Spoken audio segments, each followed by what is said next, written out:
Hey everyone, it's Alan Brochstein from Houston, Texas, and New Cannabis Ventures, here with your weekly cannabis stocks update. And I base this on something that I write and distribute ahead of time, and I include a link to it in the summary of this YouTube video. And so this week, it was a big round trip for cannabis stocks, which I'll talk about more in a moment, and we fell. In fact, we were down year to date on Thursday morning early, and then we rallied, especially on Friday when we were up a lot. Net for the week, I'll talk about this more in a moment, but we were pretty much unchanged, and the S&P 500 was up. I'll talk more about that in a moment. The big news this week, wow, was Illinois' public departments of health busy. And first of all, they break their monthly releases of cannabis sales into medical and retail or adult use. And I was waiting for the January medical to come out. They put it out this week right after the adult use came out for February. Wow, was that late? And they also released the February medical sales. So we're all caught up in Illinois, and for February, both January and February fell from a boosted December, and for February, the sequential decline for the overall market was 5.4%, which was up only 3.5% from a year ago. And I know Illinois is going to have some more dispensaries, and that should help. There's a negative, though. Missouri has opened for adult use. So that's not like the people in Chicago aren't going to go to Missouri for the most part, but on the border, so we have been seeing some people from Missouri drive into Illinois, not Chicago, and buy, and that's going to detract. And there's even a potential for some patients in Illinois to switch from medical in Illinois to medical in Missouri, from what I understand. But anyway, that was one piece of news. And the other piece of news, kind of small, but there are some MSOs publicly traded that operate in Ohio. And Ohio released their data, and so for medical cannabis sales. And recently, it's been running at the same rate, about $9 million a week. So that was pretty much the news.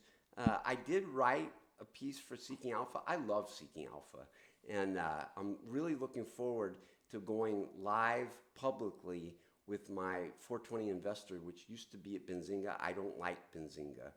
They'll probably sue me for saying that, but I can explain why in person. I'm not going to say it here, but no, I don't like Benzinga, and I'm really glad to be gone.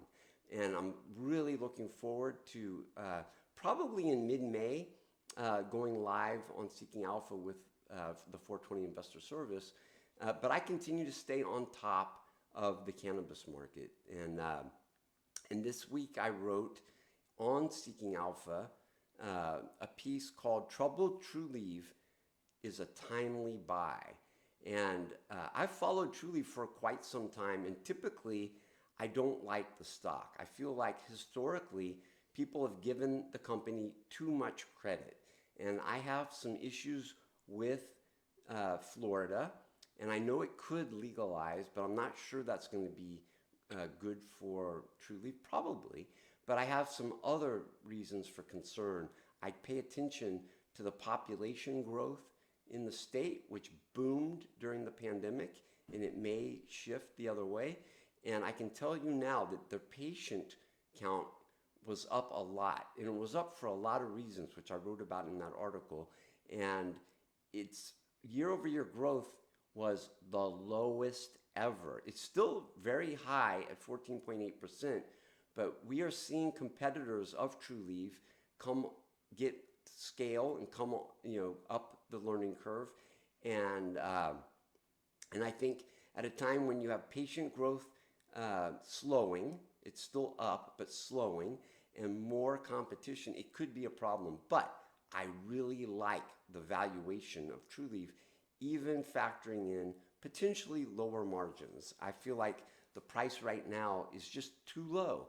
And I'll give you a little secret. If you look at the long-term charts, Trulieve has essentially returned to its, remember during 2020 when the pandemic hit, stocks crashed in general, cannabis stocks too. And 2020 turned out to be a huge recovery for the cannabis market. In 2021, into early 2021, we were booming. And now the Trulieve stock is back to where it was at the low in March of 2020. The same cannot be said for Curaleaf or GTI. That's my view. So you can read that article on Seeking Alpha. And this week there was a lot of news. We launched earnings season, and from the MSOS, GTI was really the first, and we'll get some more this week. So the news this week, CEA, which is on my list of 30 names that I follow closely, announced a cost-cutting measure, but without really talking any details. It was kind of a waste of time. Columbia Care shareholders are going to have to wait now until June instead of March to close that deal with Cresco. I've written about that. I like Columbia Care, which I've written about. But Cresco pushed out that date. Cresco also, and by the way, there was nothing said about the ratio. If that deal closes at the ratio, what a home run it would be for Columbia Care shareholders. I personally don't think it's going to close at that ratio. I don't have a projection, but not this low, in my opinion. Cresco also opened 3 Florida medical cannabis dispensaries. Kronos Group's numbers were a little bit better than expected. The stock crashed immediately, but then it rebounded. And I think the stock's very low. I don't think I've written about it. I'm not remembering. Curaleaf activated its Hartford store for adult use cannabis. That's its second adult use cannabis store in Connecticut. I don't think that's a big deal. GTI beat the expectations for revenue and adjusted EBITDA, but the growth was pretty slow. And I'll tell you, I pay more attention not to the most recent quarter, but to what the analysts predict. And I can tell you, the numbers came down for 2023. So yeah, they beat, but GTI didn't provide guidance, but based on their numbers, the analysts have taken their estimates down for 2023. IIPR came out and the stock gapped up, and then it pulled back and filled that gap, but their numbers were a little bit better than expected. Organogram introduced a new product, Treads, and it's a pre-cut infused hash rip strip. I like Organogram, but that doesn't make a difference. Refi, which I follow, extended its line of credit for a year. Excuse me. Wow. If I wanted to sneeze for you, I couldn't have, but it just happened. Scott's Miracle-Gro introduced a new LED light. Woo, woo. I don't think it matters. Trulieve opened a new dispensary in West Virginia. I don't think it matters. Tilt Holdings introduced a new product, and they're going to distribute that beginning in Q2. And that product is for vaping. Tilray announced terpene-rich products for Canada through a new brand, Kanaka. Woo woo! I don't think it matters. And then Village Farms, which I've written about on Seeking Alpha, really cheap stock, as I wrote about. They are going to market their CBD products on Twitter. I'm going to give that a woo-woo too. It doesn't matter.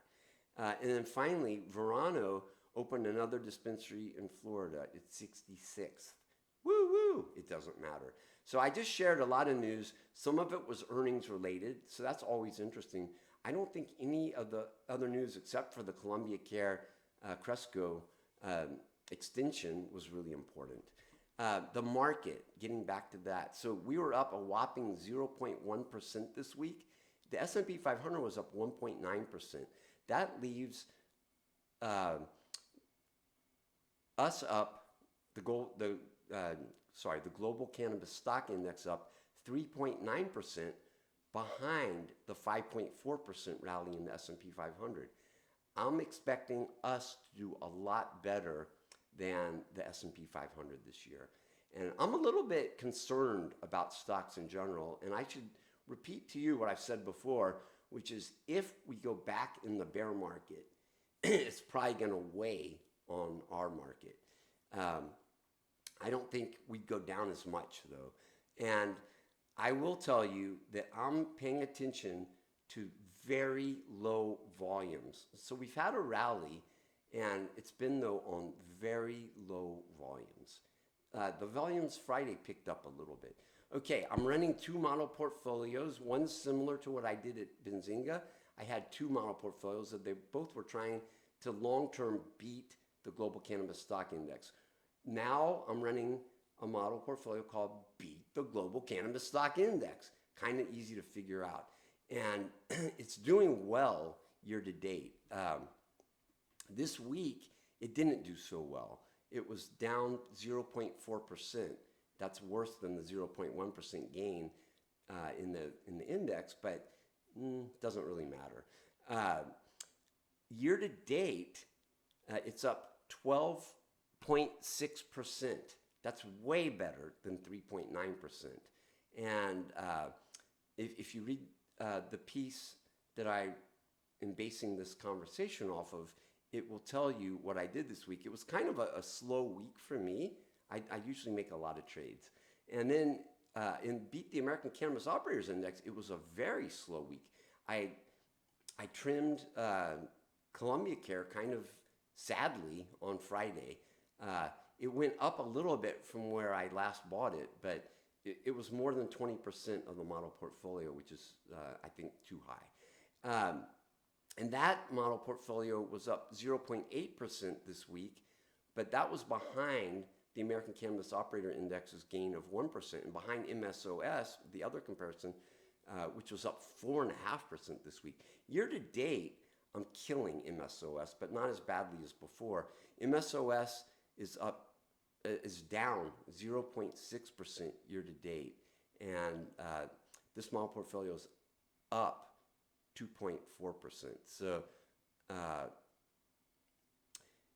it's behind the index. So the index is up a stunning 10.5%.